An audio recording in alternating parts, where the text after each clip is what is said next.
What's up, everybody, and welcome back to another episode and another season of the Good Anime Palette Podcast. This is episode number 97, the first episode of season 9. New year. Happy New Year, everyone. New you, new me, new mic position for Inside Baseball, people. I am joined, as always, as usual, with Will, and I am your other co-host, Jason. What's up, man? We've had these mic stands, these mic arms for the better part of like 3 years, and not once did we ever think, actually, why don't we flip it around and have it so that the microphone is above the arm? That way we can actually see each other when we record. Yeah, so for visual, I was like, when you did it, I was just like, this is illegal. You can't do that. Yeah, you can't do that. It doesn't make sense. How did you do that? So for context, usually when we record with an arm, I'm sure you see streamers use it all the time. The way that we have been recording for almost the better part of 4 years now. We have it as like the angle of the dangle. Yeah. So it looks like, the recording studio, like an artist, like a music artist, kind of singing. But we actually decided to flip the script literally, and now here we are staring at each other's eyes and be able to stare into the computer. Yeah. Before we get started, there is one thing I do want to have a quick update on. A quick powwow on. Is it what I think it is? I mean, what did you think it is? I thought you were thinking about the Kadokawa update. No, not that. Okay. That we already did a whole fucking like. No, but there's an update that. though. Well, I mean, it's gone through. Yeah, and they bought 10%. So Sony bought 10% of Kadokawa. That's it. Yeah. So expect nothing to happen for the next year, and then afterwards we'll see. Look, we're talking from an anime manga perspective. For all you gamers out there, okay, fine. Maybe you guys are a little bit worried about your exclusivities, or maybe you are like worried about having exclusivities. Look, this is the way gaming is going to be, right? It's literally Xbox, PC, PS5, and Switch. You have no other choice, okay? Unless you want to build your own little gaming operating system, just stick with what you got, okay? But what I actually wanted to talk about was I'm not sure if you've been noticing much on the internet lately, at least in the last couple of weeks, but there's been a movement, an anti-spiral movement going on YouTube, on TikTok, on Instagram, on Twitter. I'm not sure if you're familiar of what the anti-spiral is. Are you talking about Gurren Lagann Yes. anti-spiral? Yes. Okay. Have you been noticing a bunch of YouTuber comments, Instagram? So it's actually really fucking annoying. So apparently this whole thing started just over about a month ago, at the beginning of December, when this is actually born out of the power scalar movement, the power scalar group, where it's just basically like who would win between Goku and Superman, or something like that, sure, right? Yeah. And then there's always like people who do like a bunch of metrics and looking into like actual power levels, power scaling and such. And then everybody was just there's a small subsect of this power scalar movement where they're like, but what if they went up against the anti-spiral? And everyone's just like, well, okay, fine, but like that's just not fair. It's like, well, then that's the whole purpose of power scaling, isn't it? Right? And then now it's, for some reason, this fucking movement has now bled into other facets of life. So I was watching a Liverpool football, for you American and Canadian listeners, a soccer game between Liverpool and another team. And then I was watching highlights afterwards, and underneath there were a bunch of spam comments that kept on saying, anti-spiral, anti-spiral, anti-spiral. And I'm not sure what the purpose of it is, but then I started noticing it on other sports, like, for example, the Detroit Lions in the NFL, because they're the top of the NFC North right now, which is crazy. Kind of weird, yeah. But at the same time, it's like the Vikings are up there as well. The Packers are up there. The Bears, fuck the Bears. The Packers were always good. Not true. They were good, and then they slumped, and now they're back up top again. Well, Brett Favre level good at the time, right? Dude, you're talking like 20 years ago. I know. Look, I know. I'm just saying. Yeah. Do you know a name? Aaron Rodgers? Yeah. Right. So saw Enigma. Yeah. Kind of weird. So then all that has been going on where like top NFL football teams have been anti-spiraled. And I think this is just me guessing. I think it's because people are like, okay, I know these teams are really good right now. For example, like Liverpool is at the top of the Premier League. The Lions are at the top. They've already secured the wild card. They might be clinching the division. So then, like, I know these teams are good, but are they anti-spiral good? And it's really fucking annoying. Everybody now is like, whenever they see an anti-spiral, they just start flagging it for inappropriate or spam. It is spam, and it's. I don't get it. At some point, I'm just gonna start seeing, like, for example, if like Donald Trump goes in on Jan 20 or whenever he gets inaugurated, and then afterwards it's just like anti-spiral. Trump is president, but can he out president the anti-spiral? You know what this reminds me of? Okay, and it's not on the same scale, obviously, because this is a bit more nerdy and a bit more niche. But whenever people always have, like, computer rigs and they build everything, and then they always say, well, can it run Crysis though? That's essentially it, right? The anti-spiral is legitimately the 20-year in the future version of Crysis. Exactly. So now that we have gotten that out of the way, I'm just really annoyed by the whole anti-spiral shit. Hey, but let's get it out. I just wanted it out of my system. It's done. Hey, all good, man. That's why we have the podcast to begin with, an avenue, a method for you, Will, and me, Jason, to kind of express our thoughts for the world, to kind of hear whether you guys like it or not. Right. It's kind of funny. We took a break, by the way, so it's good to be back. Will, how do you feel? I feel slightly re-energized. It wouldn't have been possible for me to keep up with the amount of recordings simply because we entered December, and that was like one of the busiest months I had. I mean, same for me, too. So January is about to get busy again for me, but I've managed to slot in a bunch of recording dates so that way I am not completely, like, swamped with just, like, outside podcast stuff. But it was good to take a break. I think it was. I think that, we've been recording for pretty much, like, 4 years straight. Hadn't missed a weekend, or at least, the bye weekend. Yeah. So now we're, running full steam ahead, and hopefully we'll be able to get through season 9 without any major breaks.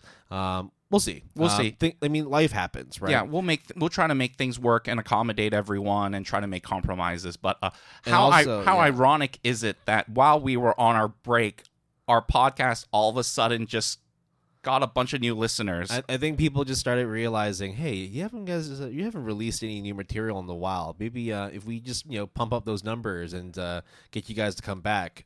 We did manage to release one filler arc episode. Yeah, so, we originally wanted to do that more. was actually kind of fun. Yeah, it was very spontaneous. I legitimately just woke you up in the morning. I was like, Jason, I need to fucking talk to you about this Sony Kadakawa shit right and by the way, I was thinking about it for a while, but I thought, hey, maybe we'll just let it slide. But okay, so now that we have gone the preamble out of the way, the New Year's wishes out of the way, even though Will and I are recording still in 2024. Yeah, so we're 3 days away from the new year. Yeah. But let's get to our main topic as soon as possible, which is our ASAP number 8. Yeah, we have done 7 of them, and we're now about to embark on the 8th one. Now, the list of ASAP topics, choices that we have, most of them are actually, like, in some ways kind of hyped, in some ways much, like, mostly anticipated. Some of them are a little bit under the radar, but I think these ones are going to be very fun to talk about.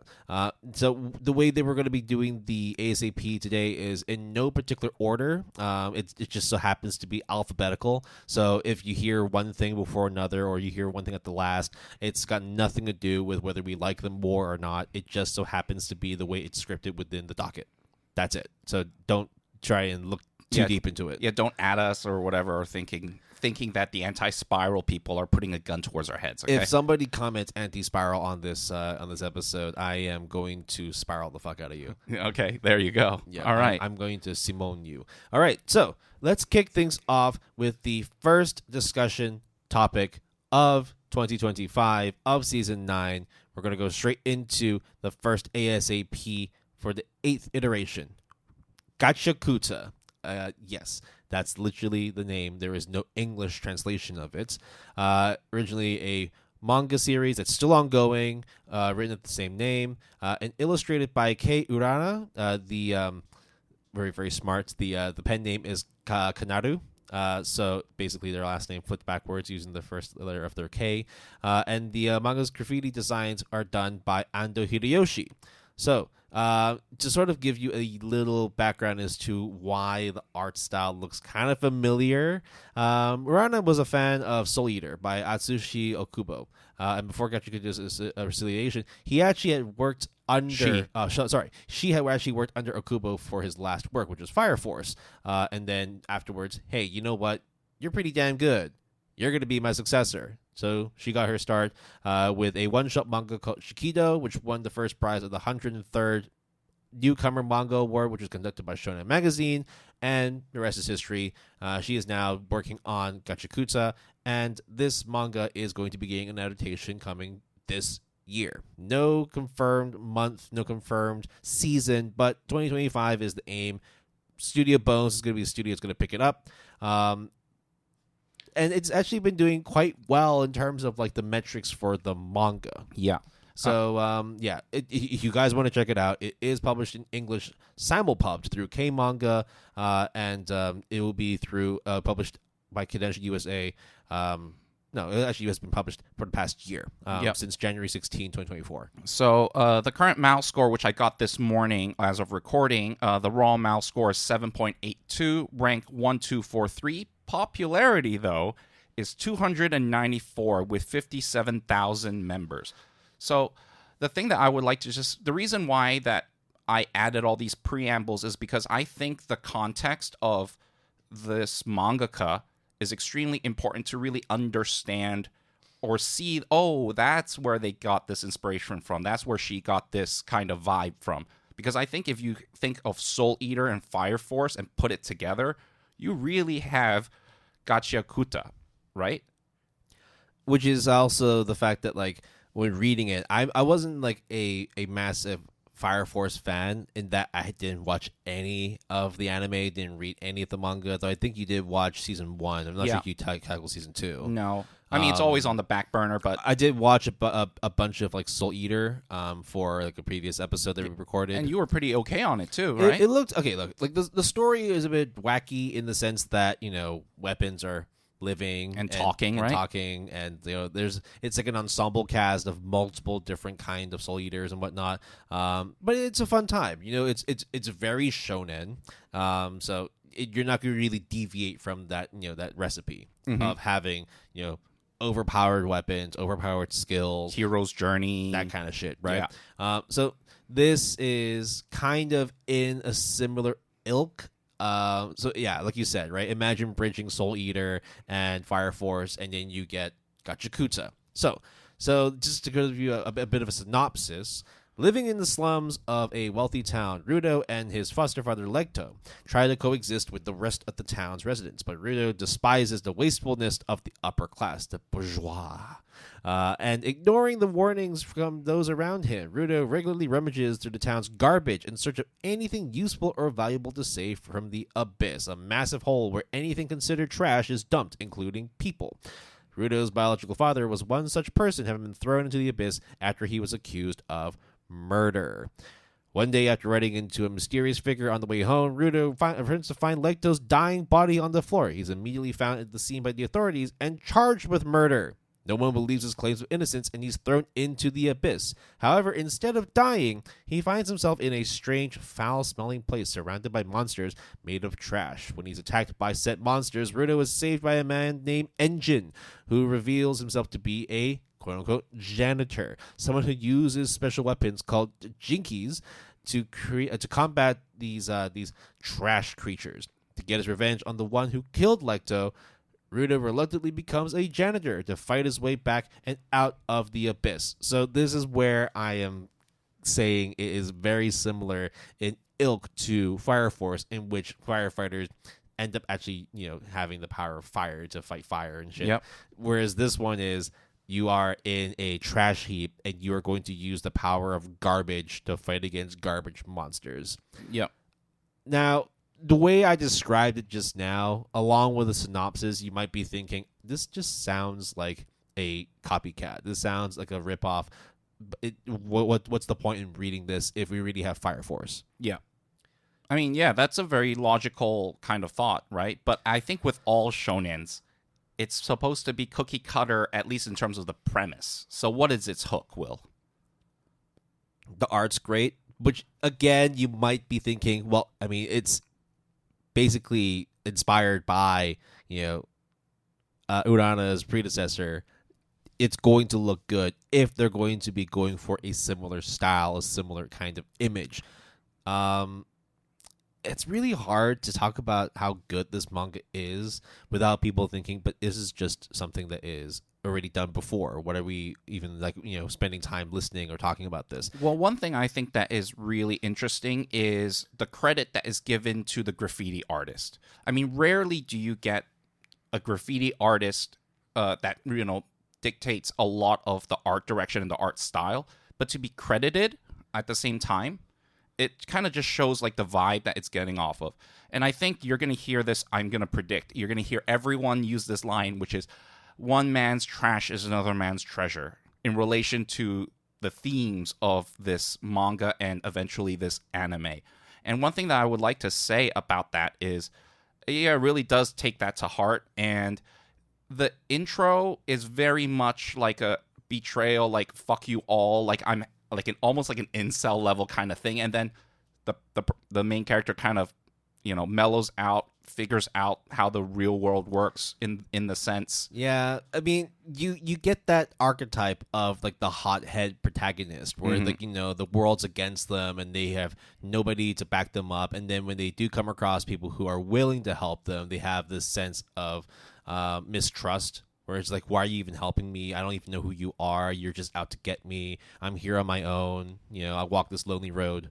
That's some Green Day shit, really. Yeah. And one thing I do want to sort of emphasize, first of all, Will, how many volumes have you read? Just the first one. Okay, so I'm trying to keep it up where like I only really read the first volume, except there will be a few later on where I'm like, this is actually pretty good. I'm going to keep reading. So I read up to the third volume to kind of see what more is there. And I would like to think that they're going off of like the power scalar, the thing that you just said. The power system in this manga is actually quite interesting in terms of utilizing your like gadgets and turn it, Jinkus, right? And using it to fight is actually sounds pretty bland, but actually is quite novel in the way that it is done. It is also like a kind of like personal attachment to the creator of this manga as well. So Urana actually was mentioning that a lot of the experiences in Gachiakuta are inspired by her own upbringing, her own childhood, in which, for example, when we're talking about items, we're talking about belongings and whether they're trash, whether they're treasure and whatnot, you develop some personal attachments to those certain things. So, for example, like with Urana growing up, she had talked about a story where when she was younger, she had a pen that she really, really liked, and she accidentally broke it in half. And because of how much she liked this pen, she felt this sense of loss, and she felt that, do I throw this pen away? I feel this pen is bleeding with me, like, I need to keep this. And so therefore, like, having those personal connections to these quote-unquote vital instruments was something that she would pour into her work. So in the sense of Rudo, the main character, basically saying, like, even if people are throwing trash away, like there's still value in it. There's still something that I can use out of it. And this is also where like the power scaling, I guess, is covered in the sense that they live in abyss, like this hole, right? This is what Mid Abyss really should have been. Yeah. Where they essentially like there's just an insurmountable amount of garbage. Therefore, you're going to have an insurmountable amount of power scaling. Yes. So and unlimited creatures, right? So therefore, it's going to have I wouldn't say unlimited, but there's a lot of possibilities in terms of how characters can develop new skills, how characters can utilize the new tools and techniques that they have. I think the main thing that I would be worried about is as much as with power scaling and being able to see things getting more and more and more powerful, there has to be a plateau. Yeah. And if not, then it's just going to get to a point where it just becomes absurd, right? There's just like no way. Like it can either go one of two ways. It can either go the way of Bleach or it can go the way of One Punch Man. Or Gurren Lagann. Gurren Lagann, we're not going to mention anymore in this episode. No. Okay, sorry. I didn't mean it with that. But yes, in terms of like taking it far beyond the ceiling and then breaking the ceiling, that is sort of what I was trying to emphasize. Yes.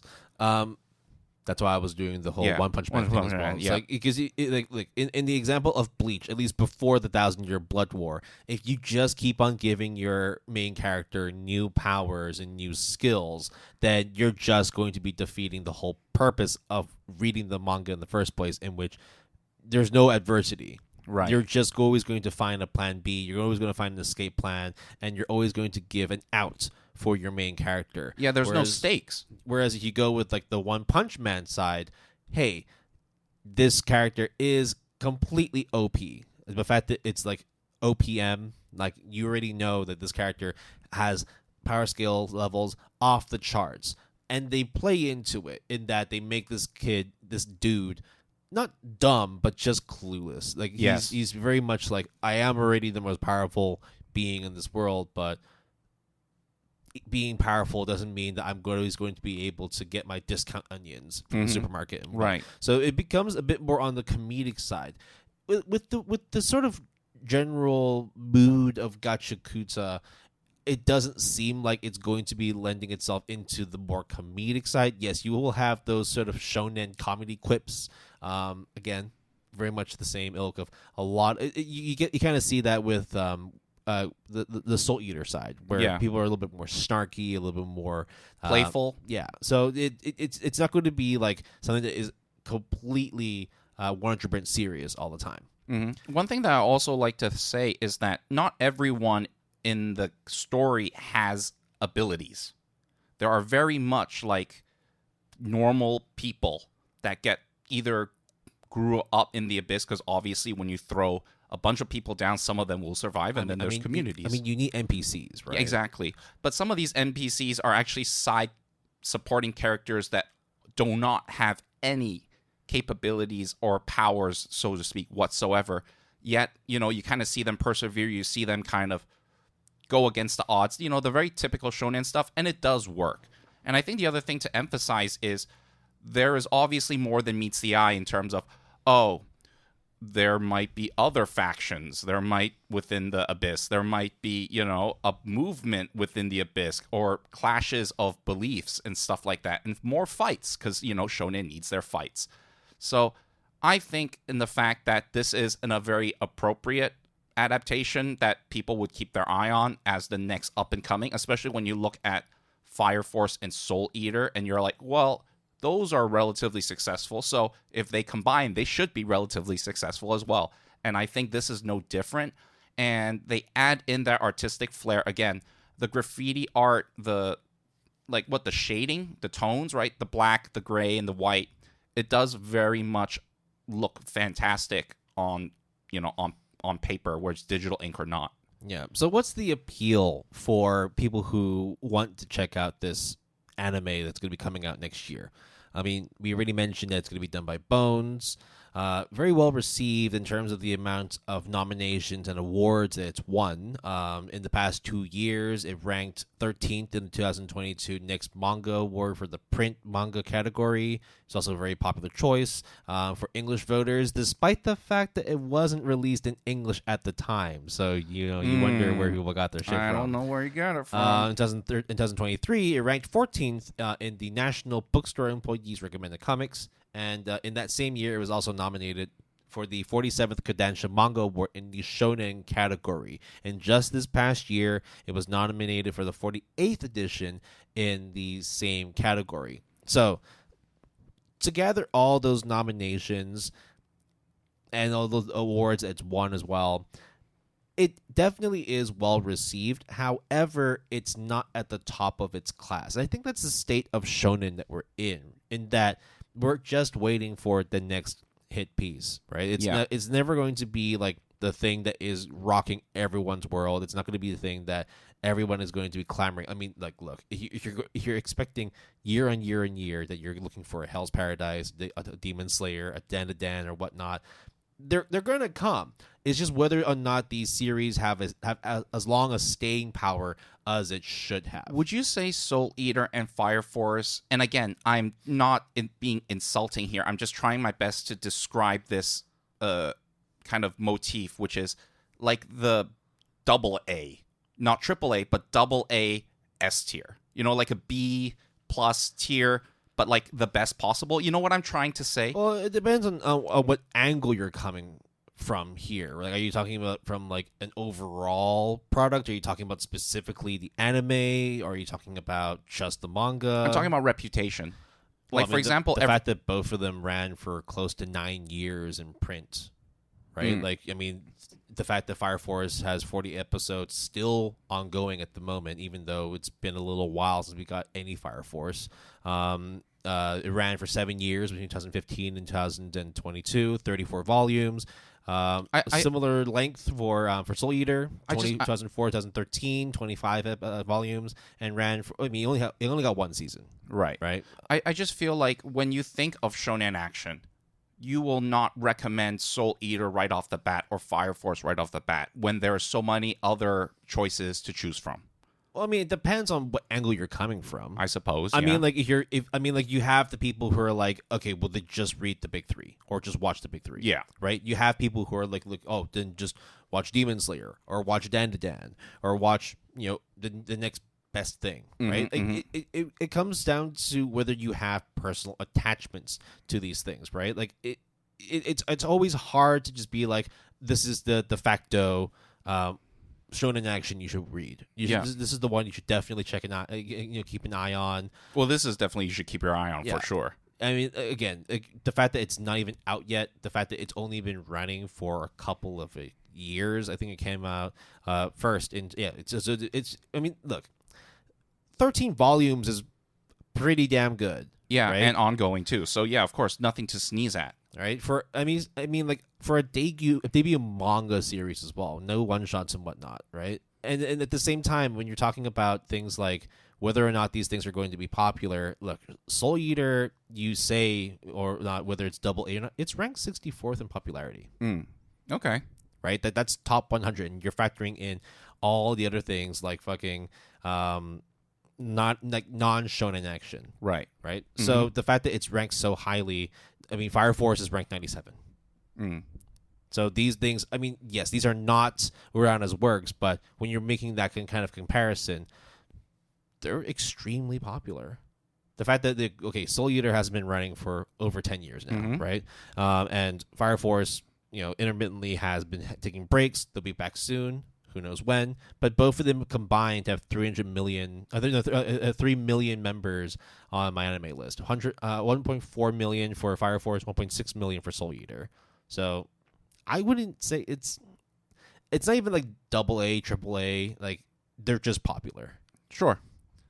Whether Gachiakuta would reach that level, on the other hand, it's hard to say. Because the thing with shonen action is that it's always like temporary in terms of like how long your stand is at the top of the pile. Yeah. Like Dan to Dan right now is blowing everything out. The greatest thing ever since sliced bread. But that shit is going to drop at some point because there's going to be the next best thing coming on. Right?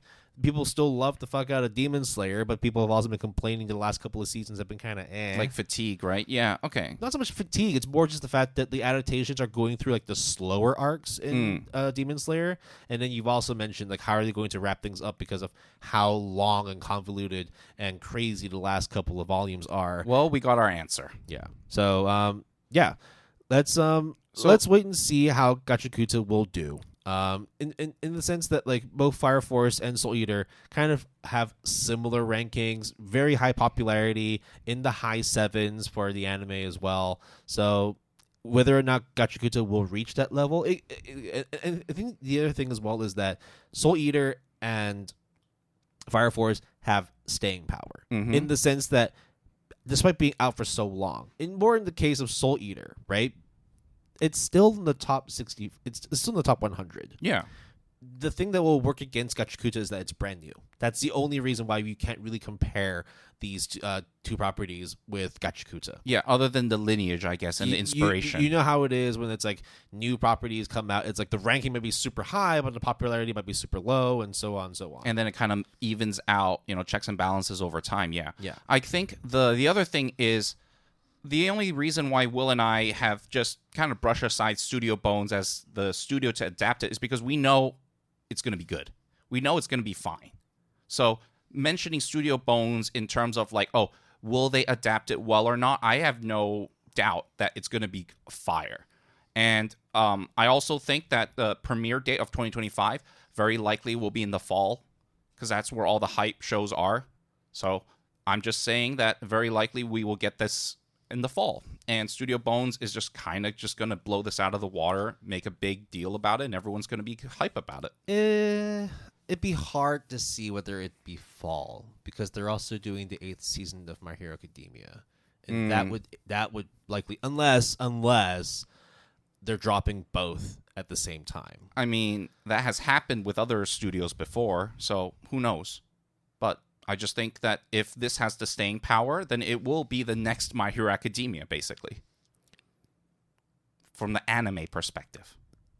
No, the next My Hero Academia will be My Hero Academia Vigilantes, which is also airing in the same year.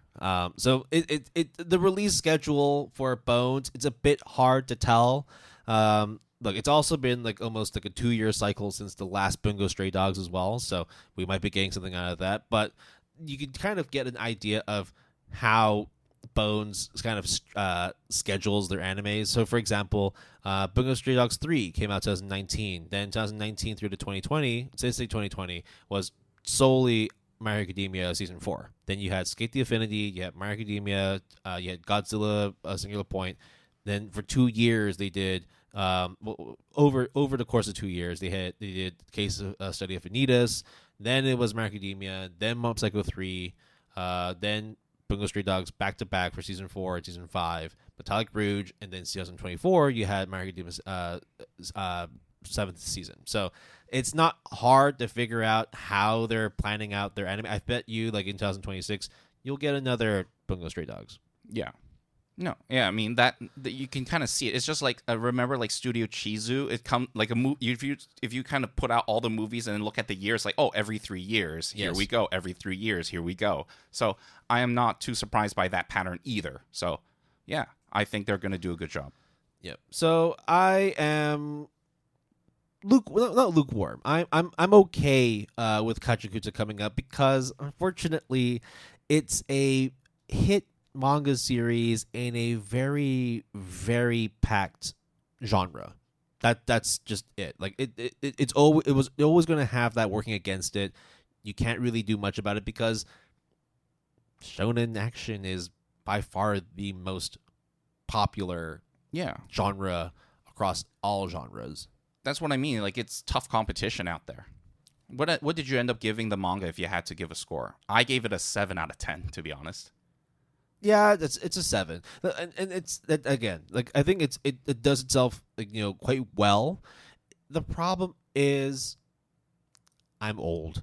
Yeah, I've seen a lot of shonen action. We're vets. It's hard. I mean, even like Dan, right? Dan was cool, and I really liked it, but after a while, I just felt it gets a bit boring. Really? Yeah, just because of the fact that once you've seen it once, you've seen it all. It's really hard to keep, for me at least, to keep up with the shonen action stuff because of the fact that it's not like I haven't seen this shit done before. Right. Like, I mean, like Hell's Paradise, fucking great first couple episodes. The first volume was amazing. Haven't seen anything else since from it. Demon Slayer, I couldn't give a fuck about the latest seasons. Right. I think in the end, like it comes down to like two things for me. One having more importance than the other. Artwork has to look fantastic, right? Yeah. And with the studios that we talked about, they're not going to drop the ball. Mm-hmm. The other thing, which I think is extremely important, is the plot. Whether or not it actually has enough intrigue for me to keep reading it, other than I gain new powers, I'm more powerful, I fight more big bads. Yeah. Yeah. You know? It's like trying to we're just going from one battle to another, but is the journey in between intriguing, worth it, captivating? And I have to be honest, it's not. It didn't get me there. Yeah. That's why I like watching other stuff. For example, like if you want to talk about like a trash world, like an abyss of nothing, Catherine Sins.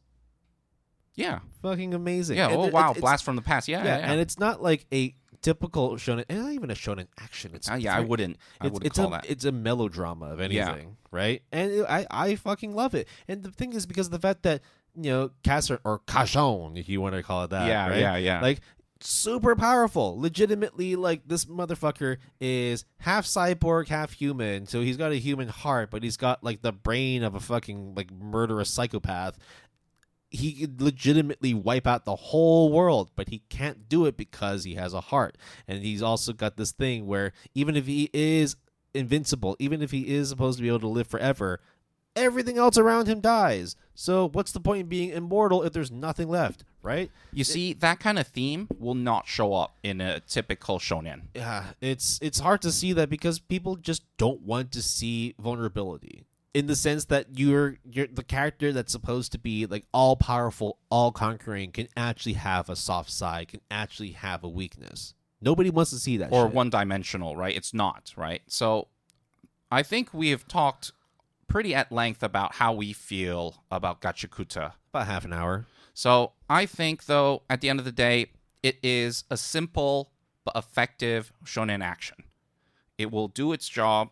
It will probably be successful considering its predecessors. It'll be a fun season. It will be fun. It'll be a fun season. I think that this would be at the minimum a 7.8. Yeah. 7.8 is probably like the lowest it will be. It might have some growing pains. I think somewhere there, between 7.5 and 8. I don't know if it will exceed an 8. I don't think so, but I think it will be. But you know how these things work, Yeah, right? exactly. You know, like once it gets to the end, it's like, let's give it that, that viewer push once you've completed watching everything. Or the viewer drop. Let's give it an 8.1. I mean, like from what I've read, and you've read ahead, right? So three volumes is roughly, a season, right? Yeah. And at least from what I read, the first couple episodes are gonna blow up.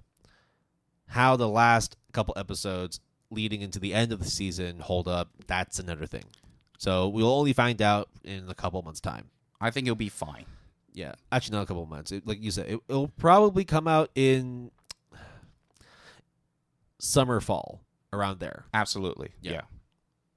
So now that we have gotten our first ASAP entry out of the way, let's talk about cats with our second entry, Night Night of the Living Cats, based on the ongoing manga series of the same name by Hawkman, who did the story, and Mecha Roots, who did the art, originally published in Japanese by Comic Garden, published in English by Seven Seas Entertainment, and was nominated for the 7th Nick's Manga Award in the Best Printed Manga category in 2021.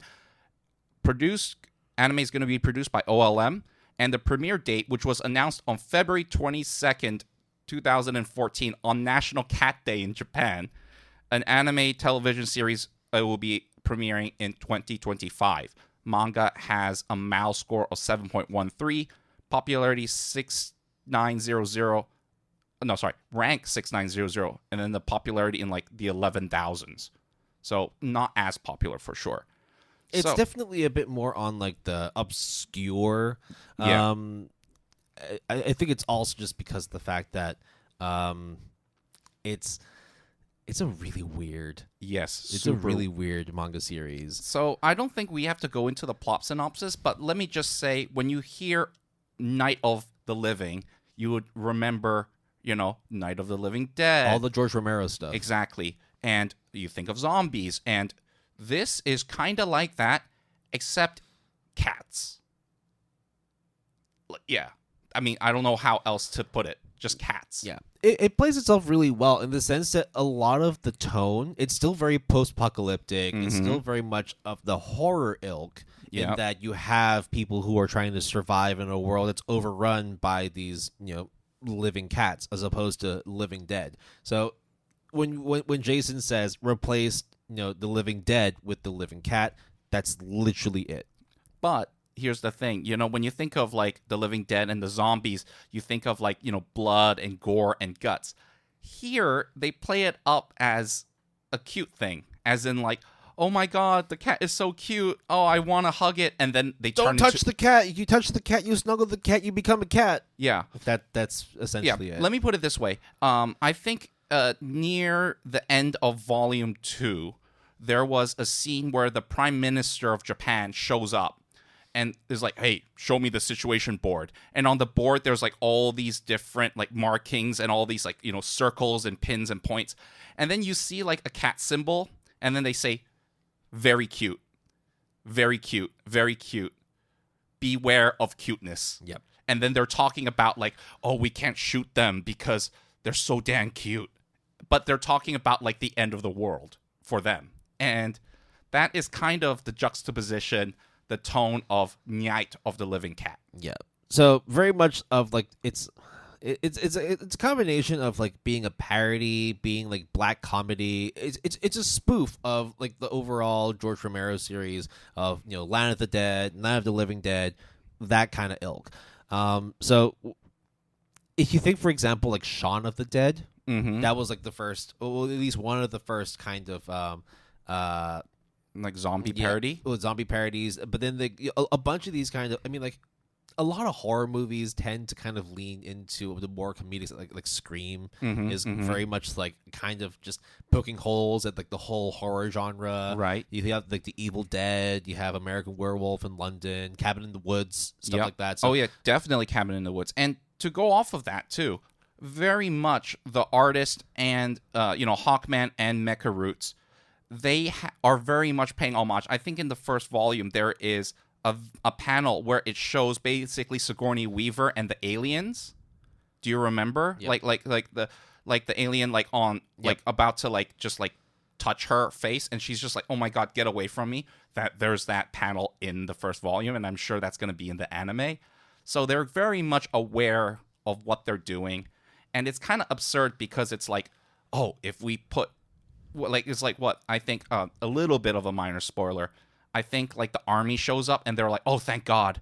And then they put like bottles of water, because cats traditionally, in Japan at least, are afraid of that for some reason. Yeah. But then the cats just walk through, and then it just blows everyone's mind that it doesn't work. And it's just like, oh my God, we're being overrun by cuteness. And I'm just like, it's kind of funny. Yeah, I think this is going to be an interesting watch.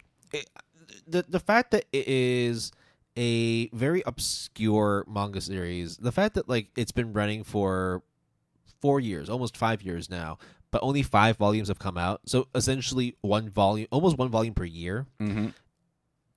This is probably going to be under most people's radar. This is not going to be something that people are going to go straight into watching. Like, it's not going to be like the staples of like an anime series, an anime sort of like thing that people will just immediately gravitate towards. Yeah. I want people to check this out. Yeah, I do. And it's not because of the fact that like I have a soft spot for the horror genre. I do as well. It's not the fact that it's going to be a spoof or parody. I mean, the fact that like their theme song is Night of the Living Cat, and it's going to be performed by Endo with the supporting feature of Heidi Shepard from the Butcher Babies, as well as Marty Friedman from Megadeth. Like, clearly they know what they're doing. Like, it's so obvious. Like, I'm super excited to check out the OP for this. Yeah. The music is going to be fantastic. Like, this is like one of those things like, oh, do you remember Blockbuster in the VHS days? This is it. If you do, this is the show for you. Honestly, this is for you old people out there, you geriatrics, the people that were born in the 80s and 90s, even though you're only like 30 to 50. Yeah, even though we are those people as well, right? Yes, that's why like I'm excited for it. I'm an old fuck, dude. So are you? And I love zombie movies. I mean, the 28 Years Later trailer popped up. I was like losing my mind, and then all of a sudden I was like, Night of the Living Cat's gonna be great. See, I watched 28 Days Later and I loved it, but then I didn't want to watch 28 Weeks Later. It was all right. I for me, it's like I've always had this thing where you just don't watch the sequels for certain movies, and it all started with Boondock Saints. That was a tough one. Right? But I was like, the first one was amazing. Yeah. I didn't watch the second one. My friend did, and she's like, I didn't hate everything. I didn't. I fucking hate thank everything God I about didn't. it. Yeah. Yeah. So, I mean, Night of the Living Cats, there really isn't a lot to talk about other than the premise, other than the absurdity. And OLM, come on. OLM is a very sturdy, awesome studio. They're going to do fine. yeah, specifically, this is going to be done by OLM Team Masuda. So, you know how, like, Bones has, like Studio 18, A, B, C, yep. Film, the new one that's Yep. come out. OLM also have, like, they have, like, Team Yoshioka. They have Team Masuda. So, I think it's essentially, like, team leaders, first or last name, and then that's, like, the team name. Right. So, at the end of the day, I am excited. There isn't a lot of footage out there because there just isn't a lot yet. I don't know if this is going to come out in 2025, even though they said it would. Who knows? Especially if you do it with horror, right? It would be in the fall, which is kind of like not a good time for Night of the Living Cats.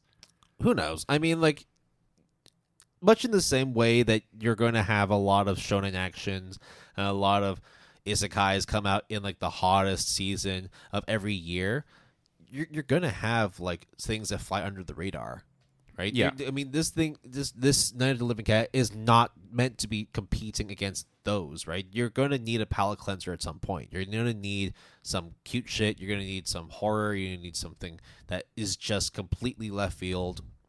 This could be it. This could be something that people can look forward to, especially coming into fall. Like you said, I think it makes sense that it comes out in fall, but it would also not be crazy for them to just be like, you know what, production's a bit slow. Let's push this back to this year or this month. Right. Are you excited? I'm excited. I think that this is just going to be a fun ride through and through, and I just think it's going to be very self-aware, and you should check out the manga because the manga is pretty dope. Let's just say that if we're going to be getting anything horror related in fall, that it should come out in fall so it can make up for what happened with Uzumaki. Yeah, sure. I'll take it. I mean, the first episode was pretty cool. Yeah, the first episode was pretty cool. But, yeah, I gave this an 8 out of 10. It's just really good. Yeah. Actually looking into fall 2024, you got a lot of stuff that came out. I mean, you got, like, Hanako-kun, you got Trillion Game, you had You Are My Servant, 365 Days to the Wedding and stuff like that. So you're going to get stuff that isn't, like, the top heavy hitters, right? I mean, they're releasing that kind of stuff whilst Bleach is going on, Dan to Dan, ReZero. Yeah, maybe you're right about the palate cleanser now that I think about it, because I also watched Dan to Dan and Natsume Book of Friends in the same ilk, right? And don't forget, like, Rama Half came out, Orb came out, Rurouni Kenshin came out, Dragon Ball Daima came out, One Piece came out. right? Like, so a lot of stuff. I mean, Love Live Superstar, 3rd season, right? Like, MF Goes season 2. Just because it's a stacked season doesn't mean, like, you're going to be going in and being like, I am actually not sure if I want to be competing against these things. No, just go ahead and do it. Yeah. Right? It break tradition. That's it. I want to see stuff that is not an isekai, that is not reincarnation, that is not shonen action, that is not just, rom-coms. And Night of the Living Cat is all of not those, basically. Did you watch Spirit Chronicles season 2? No. Okay, good. Why? Awful. Yeah. Really? Yes. Oh, damn. That sucks. Yep. 6.36. Sorry, 6.86. Okay, so actually, what's funny as well, that's the score for Spirit Chronicles season 2. It's still higher than Blue Lock. Yikes. Yeah. So that rounds up the first half of ASAP 8. Just sort of like midway point. I think people should at least check out the first couple episodes of Night of the Living Cat and see if it floats your fancy. Gachiakuta, if you like shonen action, you're going to like this. It's just whether or not this one will have the staying power to keep you entertained throughout the full season. Yeah. I think it has legs to stay, but who knows whether it has legs to stay beyond, like, season 2, 3, 4, whatever, right? Yeah. But that's also, like, the way that we wanted to do these as well, where we have, like, it's not just talking about rom-coms and dramas and shonen actions. There will be those. Yeah, but it's like, but what I mean is, like, all of them are shonen Exactly. actions, right? Like, otherwise, like, what's the fucking point? Just call it the Shonen Corner, right? Yep. So, we got a bunch of other stuff we want to talk about after the break. So by the time you've already heard this, you want to take a pause, check out these mangas because they're all out. Yep, they're all out. They're all out. Go ahead and read those. We're going to go on a quick break, and then we will bring you the final 2 selections for ASAP Eats. So catch y'all later.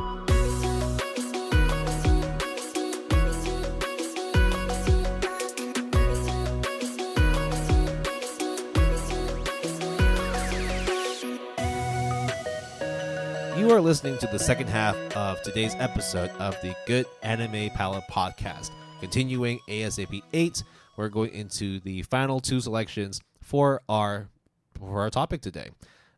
Jason, Will, still here. Still here. Nothing's happened in the last 20 seconds that we put the microphones on pause. But you were on break. We were technically on break, okay, guys? So now that we are, re-energized from our 20-second break, let's talk about our third entry in ASAP 8. Probably the most well-known, I would assume, of the 4 to a certain degree. I don't know. I think the last one's actually way more well-known. I think the last one is way more critically acclaimed. That's enough, right? That is enough. In fact, I'm more... Okay. The one we're talking about, the third entry, Sakamoto Days, based on the ongoing manga series of the same name by Yuto Suzuki, who did the story and the art, published in Japanese by Weekly Shonen Jump. You might have heard us mention about this for, I think our Redux episode where we kind of talk about the shonen lineup. We've talked about this for almost 2 years. Yep. So published in English, Simulpub, Manga Plus, Jump Plus, Viz Media doing the print, and has over, since May 2024, over 5 million copies in circulation, ranked 6 in the nationwide bookstore employer recommended comics of 2022. There has been a slew of comments, a slew of nominations and awards. It has a MAL score of 8.16, rank 481, popularity 102 with 125.8 thousand members. It is going to be released on January 11th, 2025, produced by TMS Entertainment, and I just found out it will air in split curves, and the second curve would debut in summer 2025. Y'all heard that. 4 days later, this thing's going to debut. So expect to hear us talk about it again 2 weeks later when we release our seasonal review. So since we have talked about Sakamoto Days endlessly, and you probably have heard about it already through the grapevines, all I will say is imagine Leon the professional, but retired and then had to go back to work. And there's no underage Natalie Portman. Yes. Which is always a point of contention for me with the movie, but I still really fucking love Leon the Professional. I still love Leon the Professional as a movie. Gary Oldman, right, was the... Yes. He was fucking fantastic. Everyone. When he grabs the pillbox, oh my God. Everyone. So, dude, you're legit. I fucking love Gary Oldman. Dude, you're just literally giving me goosebumps. Okay, Sakamoto Days. I like that they're giving this. I mean, not but it's expected that they're giving this, the Spy Family treatment, and that it's out on digital through the Jump Plus app. You can read it there. In fact, it actually goes kind of simulpubbing alongside with Spy Family, and so therefore it was always kind of tough for me to read both because of the fact that they're both kind of spy comedies. It's assassin. It's kind of the same thing in the sense of profession, right? Yeah. So again, you have Taro Sakamoto, greatest hitman of all time. But one day he falls in love with a woman. Then he gets fat, works at a convenience store. But he's still got the skills. He's still Sakamoto. He's still the feared assassin that everybody knows by name, but never lives to tell the tale. That's essentially it. Yeah. Right. So what's new? Well, his wife doesn't want him killing people anymore, so he's got to find ways to essentially subdue his enemies. You ever played? You've played Metal Gear Solid, right? Yeah, of course. You done which one? The first one? Yeah, the first one. I played 1 through 4. Yeah. Right. So I played the first one on the GameCube though. So not on the PlayStation. I did on PlayStation, yeah. So I played it. Metal Gear Solid Twin Snakes. That was the one because they actually borrowed a bunch of weapons from future iterations. So the tranquilizer gun was not in the original game. Yes. But it was in the GameCube version. And so you had two different runs. One in which you kill everyone, Mm-hmm. and then your prize at the end of it is a ribbon of unlimited ammo. Oh, wow. If, however, you subdue everyone, you don't kill a single person, Mm-hmm. because you can use the tranquilizer gun to just trank your enemies, even the bosses, Yep. then you get a new suit, a camo suit, which makes you invisible. Oh, like a box, but then the box is now no one can see it. You're not even a box. You just basically, your whole suit is like your nanomachines make it so that you can't. Okay. People can't see you. So you're literally okay. But your got it. heat signature still shows up. Oh, right? Yeah. So it's not flawless. No, of course not. Otherwise, it would be way too broken. Yeah, Right? Okay. Unlimited ammo is already pretty broken. Yeah, exactly. So that's what it is. Like, this is the second playthrough in which Sakamoto cannot kill a single person, or at least he's made a vow to his lovely doting wife to never kill another person ever again. But he always gets thrown in situations where he has to save people, and in order to save people, he might need to bump some heads. How is he going to do that without actually spilling blood? So That's what we're dealing with Sakamoto, and you might think like, oh, this just again sounds like very much similar to any shonen action comedy, mm-hmm. and you're not fucking wrong with that. Oh, I'm a retired man, but I gotta pick up the mantle and get back to work. Yeah, like this is basically. Oh, I'm too old for this shit. That kind of thing. I mean, yeah, okay, fine, Clint Eastwood, fine. Yeah. So this I like that you got that reference. yes, this is old fat Clint Eastwood just doing his shit. Except he is not as antagonistic or racist. No, he's fun. He's hilarious. He's caring. I'm not saying that Clint Eastwood's not. caring, No. In that movie, okay? But let's say that Gran Torino. Okay, yeah, his character is very flawed in Gran Torino, yeah. not him as a person. Okay. So the interesting thing here is that it's going to be produced by TMS Entertainment. Now, of course, we know that TMS is a massive animation studio, because of the fact that it's owned by one of the biggest corporations in Japan, Sega. So the fact that they've done things like Detective Conan, Lupin the Third, Ant Man. You can kind of get an idea of the sort of the lineage, catalog that we have, the legacy. right? But if you want to go something that maybe is more recent, Dr. Stone, Fruits Basket, the remake, Nagatoro-san, the thing that I hate the most ever. Rent a Girlfriend. But Takagi-san, though, that one is hell yeah. They also did Baki. They also did Megalobox. So they have, and Real Life too. So they have been around the block. They know what they're doing. And Sakamoto Days is, in my opinion, this adaptation is not as interesting as me to every the other three that we're talking about.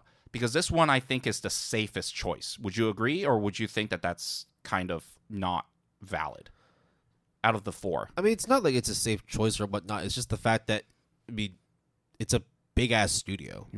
Right? Like, in the past year, they've worked on Rinkai, Blue Bugs, High Card Season 2, Dr. Stone, New World, Dr. Stone, Science Future Part 1, Seven Deadly Sins, Unlock. Yeah, but like... Kanajo Okudemasu, I Got a Cheat Skill, and then The World. But combine that with Sakamoto Days, I feel like it's just, okay, I know what's up. It's going to be fine. It's going to be good. But what's wrong with that, though? Nothing. That's what I'm saying. It's just the safest. They're padding their catalog, right? Mm-hmm. Who else would realistically pick it up? I don't know. Because with this as well, the fact that it is pretty much Shonen Jump's last stand. Yeah, so I think that's the biggest and most interesting conversation. They need somebody that's going to be able to consistently produce enough work and make it so that they can actually continue saying, hey, we've got some hit stuff going on at WSJ. Don't forget to check this out. TMS is it. They had to do it. Now, Yeah. is it a knock on TMS? Is it a knock on the property itself? No. Right? It's just business. Yes. And I just feel like that's just the way it is. I think it will be a good show. It'll be a good show. I just don't know what else to expect from it. I've read 8 volumes of it. I read 2 or 3. To be honest, I am more interested after the second major arc. I think is way more interesting. But then at that point, you can kind of argue, hey, you know all the pieces, you know the big bad, you know all of this stuff. So of course it will be more interesting, which is true. I mean, you're just using the same argument of, hey, Steins Gate, first 12 episodes are pretty shit, Hey, but Clanad, it gets better, Clanad, don't worry about Clanad, but after story, though. I know. I just think that the first season will be good, though. It'll be fine. I mean, there is, of course, like the issue of how they're going to stop the split. Because Yes. you and I were really not happy with how they split the Cur for Spy Family. Mm-hmm. I don't think there's anything, at least in the story, at least from what I remember, the first couple of chapters, the first couple of volumes, where splitting it at this point is way more egregious than splitting it at that point, because a lot of it is kind of like self-contained stories, chapter to chapter. Especially when they try to introduce everyone and get the gang together, so to speak, right? Yeah. I would think that when presence of that person is eluded. Wow, you're being so cryptic. Exactly. Yeah. Like, I mean, you're just saying like, oh, when this thing happens and that thing happens, then this will happen. Like, no shit, dude. Yeah, I know. But I just think that it is just I like the manga a lot. I think that this is a very good pairing, and I think that there's nothing much more to say except to say that I hope Shonen Jump has a lot of other good bangers in the pipeline, because right now they're kind of going through it. Yeah, I think the fact that they're trying to stretch this out as a split Cur just tells you, like, this is essentially back to the drawing board for WSJ. And it's funny because normally when you get split Curs, you would hear about it at the finale, right? And be like, oh, we're coming back with part 2. You announce it at the end. That's what everyone does. I don't think we knew whether or not it was going to be a split Cur with Spy Family until like a couple episodes in. Yeah, exactly. But here, it's like even before it airs, it's like, oh, by the way, guys, split Cur, just so that you know, so you don't leave and then don't come back. Well, it gives them an out. Yeah, right? It basically means that for all of 2025, you will have Sakamoto Days, which means that they better start getting some shit done this year, right? You mean the manga? Oh, no, I'm talking about WSJ. Yeah. The manga's magazine. Fine. The manga's doing fine as is, right? Like you know that like if they're going to be getting a split Cur, they're probably going to be getting a second season sometime in 2026, maybe 2027. Right. But for Shonen Jump, right? For Shueisha in general, y'all gotta get something back on the board, man. You can't just keep doing split Curs for all your hit properties when all your other things are falling by the wayside. Yeah, it's really hard to see like what the future holds if you just keep on doing this. And in the span of our Redux, Witch Watch has also going to be premiering, I think, in spring 2025. Finally, dude. We talked about this like 2 ASAPs ago. Yeah, I know. So basically now, the only thing that I think they have left is Akane Banashi, I think.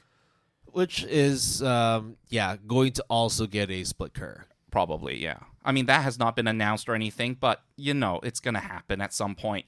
And it makes me wonder what WSJ is going to even do at this point, because it literally now all of your, I guess, well-known IPs, maybe other than Ruri Dragon, I heard has a lot of hype behind it, but there's not a lot left to make. But regardless, Sakamoto Days I think will be great. We'll be fine. And we will have a bang old time with it. Yeah. But look, it's not fair to compare it with Spy Family, even though it came out around the same time, even though it's kind of similar in terms of like the way that the characters are written and like the whole story and whatnot. But how good do you actually find Sakamoto Days? Like, do you think an 8.16 is fair dues? Do you think that it's a bit high? Because I'll be very honest, I like it. I don't love it. I think it's a good manga, not a great manga. I would say I like it a lot. I don't love it as well. I would say I like it more than you, but not as much as, what I would put it, like, high tier. I still gave it an 8 out of 10, by the way. Yeah. As much as I sing the praises of it. It's like the high 8, but one of that kind of thing. It's like an 8.5, but it leans more to an 8 than a 9 kind of thing to me. Yeah, I'm going to give this a 7.5. No, it makes sense. It's hard for me to give it any higher simply because I feel like it's, especially when it comes to comedy, right? It's hard for me to put it on the same pedestal of other action comedy series that I really, really like. So this one is not going to be like rocking the bed for me. This is more sort of like it's filler. Yeah. It's filler, but It's really good filler. yeah. It's also the fact that it's coming out like right around the corner as well. So like, y'all can already check this out and then you'll hear us talk about it. So yeah, I might be wrong. I might end up actually really liking this anime. Yeah, only one way to find out. But one thing I will say is that the comedic part becomes less because the shtick of old fat guy is actually OP as fuck can only have so much legs. You know what I mean? Yeah, but I think like that's the same thing when you talk about shonen in general. We were talking about that with Gachiakuta, right? Like how far can this power scaling go before it becomes absurd or just boring? Like when it becomes like stunted. Like you can't see any further progression without just artificially moving the fucking like chains and just saying like, hey, this is how it's going to be. Deal with it. But what I will say, though, is I think that is why the mangaka had to do a shift towards the second major arc. Yeah, you got to have a hook. You got to have something to keep your viewers, like your readers, reading, and then hopefully with your watchers, like actually like sticking with the anime as well. Yeah, but whether or not they can get that far in terms of the adaptation, the anime adaptation, is another thing entirely. Yeah, but that's like it's not so much like a. Would you say it's a tonal shift, like a tone shift when things go a little from more comedic to more serious? Like, as I think, like that's not necessarily like a shift. I wouldn't say it gets more. It does get more serious, but the comedic part disappears and becomes what I will say lighthearted.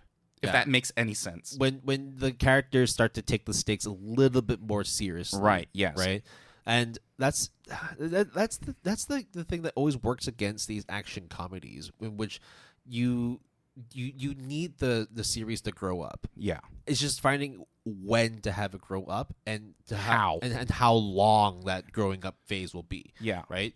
It's not like shit, what's that what was that other assassin seinen that we were reading? Oh, the one that you really like, yes. Maybe it's a story of sorts that starts with an F, the Fable. I hate you doing all this cryptic shit. Just the Fable.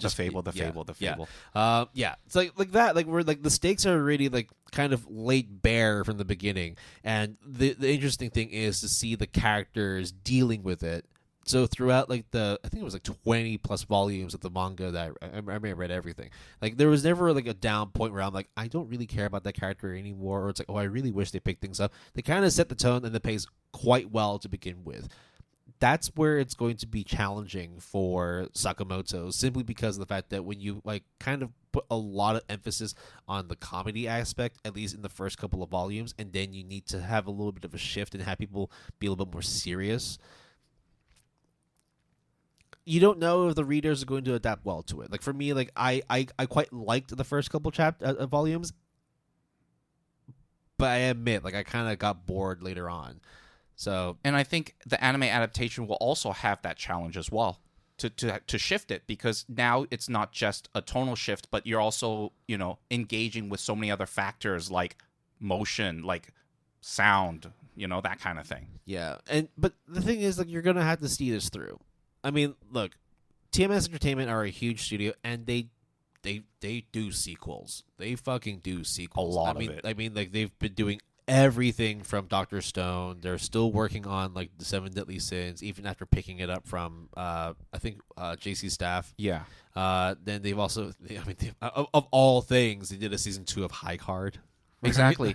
Like, this is the same studio where from the get-go they were like, oh, Fruits Basket, the remake, we're doing all of it. Every fucking thing. And I'm glad they did. I'm glad. It was so fucking good. But I don't think a lot of studios can have the balls and the resources to say that from the get-go and commit to it. And I think TMS does. So regardless, I think they are in good hands. But whether or not people are willing to stay is a whole different thing entirely. So, oh yeah, they also did like all 3 seasons of Rent a Girlfriend too, right? Like, so they're going to see this through. But like, wait, how many volumes of Sakamoto Days did you read? 8, and there's 13 out right now. Okay. No, 19 out. There's got to be a point where it ends soon, right? I don't know. I mean, I've not read past volume 8, so I don't know. Can you imagine that this is it's at the headquarters of Shueisha, right? The mangaka Suzuki's, because like, guys, like, so I just got done with the 20th one, so I think that Sakamoto has achieved all his goals. He wants to focus on his marriage. No, divorce them. Yo, the divorce arc. He accidentally kills somebody in the 20th volume. Oh no! And his marriage is hanging by a thread. Oh no! And you have to write 20 more volumes to get them back together. No! You have to write 20 volumes of you trying to resurrect that person. So then you didn't break the promise. That would legitimately be like the power scaling shit that I was talking about, where it's like you're just beating this fucking dead horse way too many times now. Like, stop. And hoping that it will move again, right? Yeah. But it's not out of like the realm of possibility, right? Where like you've mentioned outside of Akane Banashi, outside of Sakamoto Days, what fucking else do they have?